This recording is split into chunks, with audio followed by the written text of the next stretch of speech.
నేను advocate Pavani. Section 9 restitution of conjugal rights. విడిపోయిన భార్యాభర్తలను కలిపే సెక్షన్ ఇది. పెళ్ళైన తర్వాత భర్త గాని భార్య గాని సరైన కారణం లేకుండా అవతల వ్యక్తిని వదిలేస్తే విక్టిము వైఫ్ ఆర్ హస్బెండ్ కోర్టుని ఆశ్రయించి నా భాగస్వామిని నాతో కలిసి ఉండేలాగా ఆదేశించండి అని కోర్టుని అడగవచ్చు. అయితే కోర్టు తీర్పు చెప్పేటప్పుడు 3 విషయాలు అనేది పరిగణలోకి తీసుకుంటుంది. దాంట్లో నెంబర్ 1, భార్యాభర్తలిద్దరూ ఒకరికొకరు దూరంగా ఉంటున్నారని రుజువు అవ్వాలి. నెంబర్ 2, అవతల వ్యక్తి విడిగా వెళ్ళిపోవడానికి ఎటువంటి రీజనబుల్ కాజ్ లేదని కోర్టు భావించాలి. నెంబర్ 3, పిటిషన్ ఎవరైతే వేస్తారో వాళ్ళ వైపు నుండి ఎటువంటి తప్పు లేదు అని కోర్టు భావించాలి.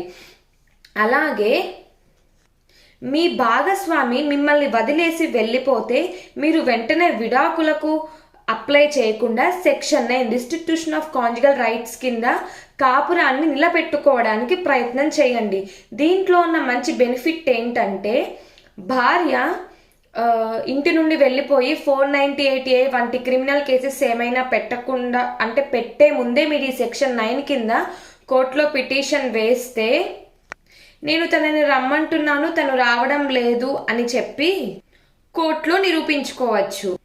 ఇలాంటి మరిన్ని లీగల్ వీడియోస్ కోసం ఛానల్ వెంటనే సబ్స్క్రైబ్ చేసుకోండి.